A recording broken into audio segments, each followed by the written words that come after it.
थोड़ा सा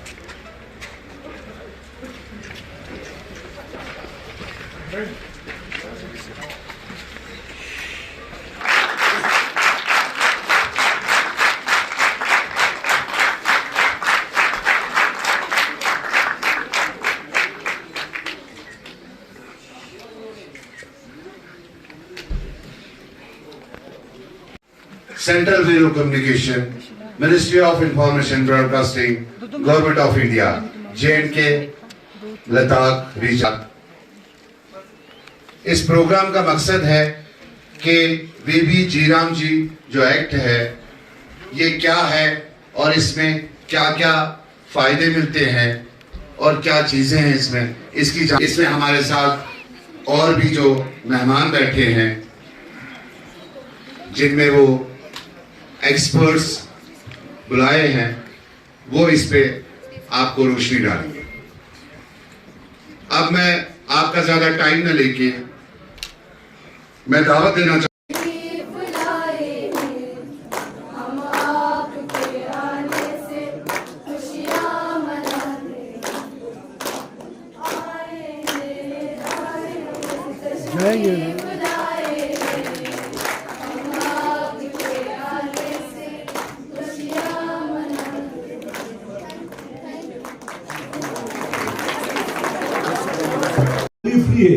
उस इंसान को रूरल डेवलपमेंट डिपार्टमेंट जो है उसको रोजगार देगा। रोजगार दे बना आती आम ला होते आते रोजगार दे ना आता आम तौर शहर लगी से साथ अगर आता गवर्नमेंट नौकरी या बिजनेस में ना आता रोजगार चले शहर लगा चीज है ना। लेकिन यहाँ पे गवर्नमेंट ऑफ इंडिया कहता है आप अपने घर में रहो, आप अपने गाय बेड़ू मुर्गियां पालो और साथ साथ में आप अपना रोजगार भी कमाओ। दिन में रुपये 100, 200, 300, 400 जो भी बनता है वो पैसा आप घर बैठे कमाओ। तो घर बैठे आप कब कमाओगे? जब आप 10 to 4 फ्री होगे। तो खासकर गवर्नमेंट ऑफ इंडिया का ये कहना है कि इस स्कीम को जितना हो सके हमारे लेडीज के लिए प्रोवाइड करें। 95% कह रहा है कि हमारा गवर्नमेंट ऑफ इंडिया कहता है 95% इसमें लेडीज का पार्टिसिपेशन होना चाहिए। तो वो हम कर रहे हैं। अक्सर हमारे गांवों में अगर आप लोग जाओगे या अपने आप भी गांव से आए होंगे तो आपके गांव में आप लोग अक्सर देखा होगा कि लेडीज ज्यादा इस काम में इन्वॉल्व होती है। तो कहने का मतलब ये है कि रोजगार जो मैंने पहले कहा कि हम रोजगार के लिए शहरों के लिए निकलते हैं, लेकिन यहाँ गवर्नमेंट ऑफ इंडिया कहता है आपका वेज थोड़ा सा कम है लेकिन आपको घर बैठे भी हम आपको रोजगार देंगे। जैसे कोई शहर के लिए रोजगार की तलाश निकलता है वो तो 1200, 1500, 2000, 2500, 3000 जैसे उसकी काबिलियत वैसे है उसका पर डे का उसका बेनिफिट होता है। लेकिन गाँव के अंदर कहता है कि आप अपने गाँव में रहो, 10 बजे जैसे बच्चे स्कूल जाते हैं वैसे ही 10 बजे आप अपने एमजी नरेगा आप अपने वीबीजी राम जी का जहाँ आपने पुरान जहाँ पे आपने काम रखा है वहां के लिए निकलो। तो 10 बजे आपको अपने घर से निकलना है। तो तब के बीच में सुबह के 6 बजे से 10 बजे तक का आपकी जो माँ होगी, आपकी सिस्टर होगी, आपकी दादी होगी, वो अपने घर के पूरे काम को मुकम्मल करने के बाद वो एमजी नरेगा बार बना रहा है वीबीजी राम जी के लिए के स्कीम में काम करने के लिए निकल जाती है। और 1 बजे उसके लिए 1 घंटे का हमने वहाँ ब्रेक रखा हुआ है कि आप 1 बजते ही आप अपने घर जाएंगे। वहाँ आप और आपके खाना के बच्चों को आप लंच खिला सकते हैं। उसके बाद 2 बजे के बाद आप फिर अपने काम पे जाओगे, 2 to 4 आप काम करोगे और 4 बजे के बाद आप अपने हाथ में अपने अकाउंट में 300 रुपया जमा करके आओगे।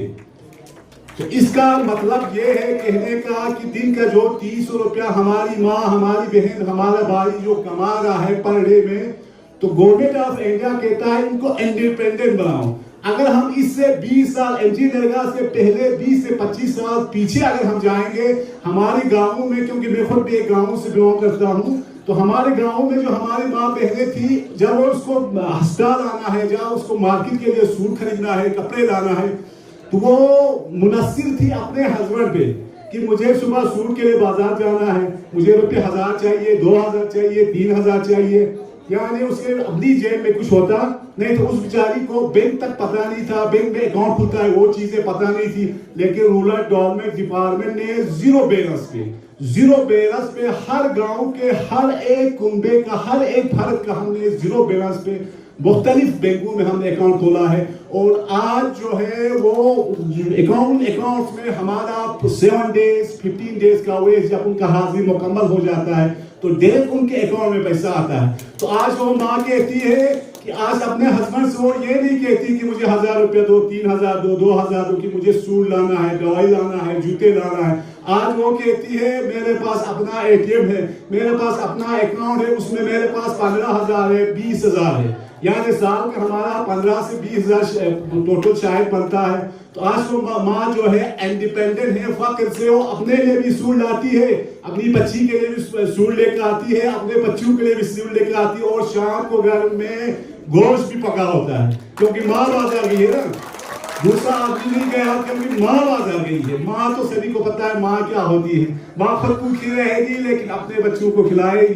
तो वो माँ मार्केट जाके अपने But technology is not variable because it is modern. Technology becomes meaningful when it reaches people and solves their problems. One of the most important technologies shaping our future is artificial intelligence or AI. AI can help doctors analyze medicines, information, assist farmers with better decision making, support students in learning, improve transportation, strengthens disaster management, and make business more efficient.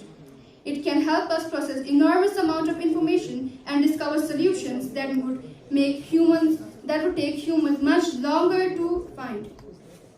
The future we want is not one where machines replace human beings. It is the one where human beings, human intelligence and artificial intelligence work together. And this brings us to another important pillar of Viksit Bharat: scientific research and innovations. India has always had a strong tradition of knowledge and scientific thinking. Today, we need to encourage our young people not to just ask what is the answer, but also to ask why does this happen and can we find a better solution? Innovation begins with curiosity. A student who develops a simple solution to save water, a young entrepreneur who creates a useful application, a scientist working on clean energy, or a farmer adopting modern techniques, all of them are contributing to a more developed India. The real success of digital transformation will not be measured only by how advanced our technology becomes. It will be measured by how many lives it improves. Can technology help a child in a remote area access quality education? Can it help a business reach new customers? Can it make public services more transparent and accessible? If the answer is yes, then technology is truly serving the society. And at the same time, we must recognize the responsibilities that comes with the digital age. As technology becomes more powerful, we need greater awareness about cyber society, privacy, misinformation, and the responsible use of AI. Digital literacy must go hand in hand with digital development. We must learn not only how to use technology, but also how to use it wisely, ethically, and responsibly. And who will lead this? We, the young generation, have a major role to play. We should not see ourselves merely as जोरदार तालियां हो जाए।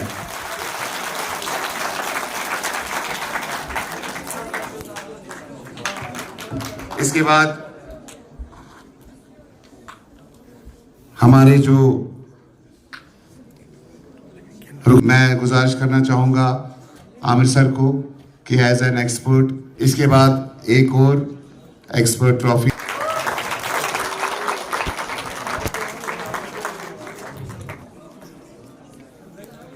क्योंकि अब हम students को बुलाना चाहेंगे जिनका इसमें हमारा पार्टिसिपेशन हुआ। सबसे पहले जिन्होंने हमारे साथ आज क्विज में पार्टिसिपेट किया, मैं उनको एक एक करके नाम से बुलाऊंगा, वो यहाँ पे आए और अपना एजाज लें। सबसे पहले Ruqaiya, girls higher secondary school.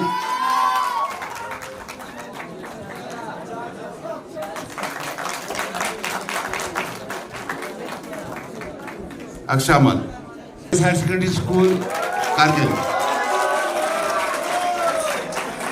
बेटा आप साइड। अक्षामल, उसके बाद दरवेश Ali, boys school Baru. Zahra, government higher secondary school Chhanagund. उसके बाद Malik Asgar, boys higher secondary school Bura. Fatima Zohra,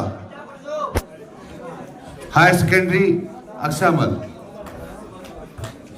Mustafa Kamal, boys higher secondary से या इस तरीके के प्रोग्राम करके नाटक करके लोगों तक नहीं पहुंचाए गए, उस स्कीम का एक अच्छा सा इम्प्लीमेंटेशन नहीं होता है। तो जी राम जी जो है ना, वो स्कीम पहले जो एमजी नरेगा को थोड़ा सा अपग्रेड किया है। पहले 100 दिन का रोजगार गारंटीड होता था, आज 125 दिन का है। जब शुरू हुआ था 2005 में, तब 65 रुपीज पर डे इसका वेजेस था, आज 300 के आसपास इसका वेजेस है। तो मैं आप लोगों के माध्यम से हमारे जितने भी जॉब होल्डर्स है, रजिस्टर्ड जॉब होल्डर्स जो एमजी नरेगा के अंदर काम कर रहे हैं, उनसे मैं रिक्वेस्ट करना चाहूंगा कि वो लोग टाइम पे जाए और अपना वक्त जो है ना, जो जिस काम के लिए उनको काम करना है वो पूरा वक्त दे के जो है ना एक ड्यूरेबल एसेट क्रिएट करने की कोशिश कीजिए। मैं हमारे जितने भी VLW से जो ग्राम पंचायत के दे मजलिस का मीटिंग करते हैं और उसमें ये प्लान प्रपोज होता है और वो अल्टीमेटली जो है ना हमारे डिप्टी कमिश्नर उसको अप्रूव करते हैं। तो आज तक बहुत सारे काम हो चुका है, लेकिन ये सिर्फ रोजगार देना ही नहीं है। रोजगार बेशक जितने भी BPL कार्ड होल्डर्स उनको रोजगार मिलते हैं, और इसके साथ साथ विकसित भारत जो 2047 में हम अपने भारत को एक डेवलप्ड कंट्री देखने का एक ख्वाब, एक ऑब्जेक्टिव गवर्नमेंट ऑफ इंडिया ने सेट किया है, उसके लिए भी हमें काम करना होगा। तो जब तक हर नागरिक काम नहीं करेगा, तब तक विकसित भारत जो है ना वो उसका प्लान जो है ना वो मैच्योर नहीं हो सकता है। इसलिए हर किसी को काम करना होगा, अच्छे से तरीके से काम करना होगा, और एमजी नरेगा के माध्यम से जो जो प्लान अप्रूव हुआ है वो 100% काम करने की वो लोग कोशिश कीजिए, और इसका फायदा हर घर में पहुंचाने और लेने की वो लोग कोशिश कीजिए। यही मेरा रिक्वेस्ट है। सर जी, सर आपने कहा कि अपनी स्पीच में भी जो लोगों को जो का मुआवजा जो होता है, रेट होता है, वो संसद की तरफ से बढ़ाने का लोगों ने मुतालिबा किया है। तो इस पे क्या बाज़ाब्ता कोई प्रपोजल दिया है? देखिए, गवर्नमेंट ऑफ इंडिया का ये फ्लैगशिप प्रोग्राम जो पूरे भारत में जो है एक यूनिफॉर्म प्रोग्राम चलता है, वो इम्प्लीमेंट करने के लिए हमारे लद्दाख जैसे या हिमालयन रीजन के जितने भी स्टेट्स है वहाँ बहुत प्रॉब्लम होते हैं, क्योंकि यहाँ पे 6 महीना वर्किंग सीजन नहीं होता है। तो उसके को मद्देनजर में रखते हुए, और यहाँ की हर चीज यहाँ पे कॉस्टली है। लद्दाख जैसे यूटी में जो है ना, हमारे यहाँ पे एक लेबर 1000 रुपए का यहाँ पे वो 4 दिन का चार्ज करते हैं। तो 300 रुपए में अगर हमारे लोकल लोगों को जो ना वेजिस दे के काम कराएगा बोलेगा, तो वो बहुत मुश्किल हो जाता है, क्योंकि यहाँ पे जो ना टमाटर सब्जी वगैरह 100 रुपए से कम यहाँ पे केजी नहीं मिलता है। तो उसको मद्देनजर रख के हमने कुछ साल पहले गवर्नमेंट ऑफ इंडिया के फाइनेंस मिनिस्टर को और रूरल डेवलपमेंट के मंत्री को जो हमने यहाँ से चिट्ठी लिखा है कि लद्दाख अकेला नहीं, हिमालयन क्षेत्र के लिए जो यहाँ पे जितने भी हिमालयन स्टेट्स है उसके लिए जो ना पर्टिकुलर एरिया बेस्ड प्रोग्राम होना चाहिए। उनके लिए जो ना एरिया बेस्ड उसके ज्योग्राफिकल उसको कंडीशन को देखते हुए उनका वेस्ट जो है ना अलग सा होना चाहिए। यही हमने प्रोग्राम दिया था। और साथ साथ में यहाँ पे 6 महीने काम नहीं चलते हैं। हमने ये भी रिक्वेस्ट किया था कि विंटर के महीने में जो बर्फ हटाना होता है, हम डिस्ट्रिक्ट रिसोर्स से पैसा दे के मैकेनिकल डिपार्टमेंट के मशीन यूज करके हम बर्फ हटाते हैं, उसी तरह हम म्यूनिसिपैलिटी से हम बर्फ हटाते हैं। तो हमने रिक्वेस्ट किया था कि अगर 6 महीने में बर्फ हटाने का काम जो कम्युनिटी फुटपाथ से, कम्युनिटी हमारे मस्जिद मंदिर जितने भी हमारे कम्युनिटी हॉल्स वहां से जो है बर्फ हटाने का काम अगर एमजी नरेगा में इंक्लूड किया जाए, तो मुझे लगता है कि जो 125 दिन का वो जो टारगेट है वो पूरा हो सकता है। अदरवाइज गर्मियों में जो है ना हमारे घरेलू काम, हम पूरे ज्यादातर यहाँ पे फार्मर्स हैं, हमारे माएँ, हमारे बाकी लोग जो है जो गवर्नमेंट के जॉब में नहीं है, वो अपने खेतों में जो है ना वो बिल्कुल एंगेज रहते हैं और एमजी नरेगा का काम जो है नहीं कर पाते हैं। इसीलिए हमने रिक्वेस्ट किया है कि ऑफ सीजन में जो यहाँ पे अपने के हिसाब से काम जो होता है वो भी काम करना इसमें इंक्लूड किया जाए, वो हमारा रिक्वेस्ट है और वो रिक्वेस्ट हम आगे भी करता रहेंगे जब तक ये नहीं होता है। Executive counsellor DIPR government media organisation तो काफ़ी आप एम्पावर हो चुके हैं सर। अब NHDC काउंसिल ने लोकल मीडिया, प्राइवेट मीडिया के बारे में क्या कुछ स्ट्रैटेजीज प्लानिंग आप लोगों ने बना रखी है? क्योंकि कल हमारे एक एक्सक्लूसिव मीटिंग भी हुआ डिप्टी कमिश्नर कारगिल के साथ, बड़ा हाई लेवल मीटिंग रहा मीडिया, प्राइवेट मीडिया का। बहुत सारे हमारे इश्यूज थे प्रेस क्लब प्रेमाइसिस को लेके, प्रेस डे को लेके, एक्सपोजर टूर्स अभी तक जब से काउंसिल बने हैं सर अभी तक मीडिया प्रेस क्लब बने अभी तक एक टूर भी हमारे नहीं हुआ है सर। उसके लिए बहुत सारे इश्यूज है, स्पेशली हमारे प्रेस क्लब प्रेमाइसिस को लेके। लैंड ऑलरेडी हो चुका है सर अभी तक, क्योंकि ले के पैटर्न पे करगिल में प्रेस क्लब बनना था, ले में ऑलरेडी बन के कल परसों इनोग्रेशन में। तो क्या कुछ सोचे इसे प्राइवेट मीडिया के लिए? देखिए, मैं तो ये मानता हूँ कि जो मीडिया जो है ना वो fourth pillar of the democracy है और है भी है। कोई भी गवर्नमेंट का प्रोग्राम मीडिया के बगैर वो हो ही नहीं सकते हैं, और हुआ भी होगा तो उसका कोई फ्रूटफुल एक रिजल्ट नहीं आते। तो मीडिया इतना ही इम्पोर्टेंट है जितना हमारे बाकी विभाग है। तो इसलिए मीडिया वालों का जो भी इश्यूज होता है, आज तक हमने जो है ना जब हमसे आपसे रुजू हुआ है, आप लोगों ने जो इश्यूज हमारे पास लाए उसको एड्रेस करना हमारे कोशिश रहा है। और लाइन के बारे में आप लोग बता रहे थे, बिल्डिंग के बारे में बता रहे थे, बिल्डिंग कंस्ट्रक्शन नहीं हुआ, बाकी अदरवाइज आप लोगों को जो है ना यहाँ पे गवर्नमेंट का एकोमोडेशन आप लोगों के लिए वो किया था। तो इसी तरह मीडिया वालों का जो भी इश्यूज होगा, हमारे काउंसिल, आप लोगों ने तो काउंसिल में इसको इंक्लूड करने के तो नहीं बताया था, बाकी स्टेट लेवल पे जो है ना आपके जॉइंट डायरेक्टर ने ये एश्योर किया था कि हम स्टेट के प्लान में, स्टेट SDP में या स्टेट सेक्टर में डाल के आपका वो बिल्डिंग करवाएगा। अगर आप डिस्ट्रिक्ट प्लान में रखना चाहते थे, अगर पहले बताया होता तो हमने इस साल रखना था, तो अगले साल दे रहे हैं, दुरुस्त है, अगले साल जो है ना हम आपको एश्योर करते हैं कि आपका लैंड वगैरह जो है ना हम लोग क्या है वो देखेंगे, और आपका जो भी बाकी इंफ्रास्ट्रक्चर डेवलप करने का होगा वो मुझे लगता है कि डिस्ट्रिक्ट कैपेक्स में आपको लेना होगा। और हमारे CC साहब को के पास आप लोग आए, हम लोग इस पर बैठ के जो है बात करेंगे और जो भी इश्यूज होगा वो रिजॉल्व करने की हम लोग कोशिश करेंगे, क्योंकि मीडिया हमारे लिए इतना इंपॉर्टेंट है जितना बाकी मैंने पहले भी बताया, बहुत एक इंपॉर्टेंट विभाग है। आप लोगों के माध्यम से जो है ना गवर्नमेंट के जितने भी फ्लैगशिप प्रोग्राम है वो गांव तक पहुंचते हैं। सोशल मीडिया और आप लोगों के माध्यम से जितने भी गांव में प्रॉब्लम है वो कंसर्न डिपार्टमेंट तक पहुंच के जो ना आजकल इतने जल्दी उसको रिजॉल्व हो जाते हैं। तो उसके लिए मैं मीडिया करगिल के, खासकर करगिल के मीडिया जो है ना वो पिछले कई सालों से इतना लोगों की सर्विस के लिए आप लोग काम कर रहे हैं, आपका बहुत बड़ा एक कंट्रीब्यूशन है। मैं आज की इसके माध्यम से सारे मीडिया फ्रेटर्निटी को जो है ना सलाम और जुले पेश करता हूँ, और ये विश करता हूँ कि आप लोग सलामत रहें और आगे भी जो है ना इस डिस्ट्रिक्ट के लिए आप लोग काम करता रहे, यही मेरा सोच है।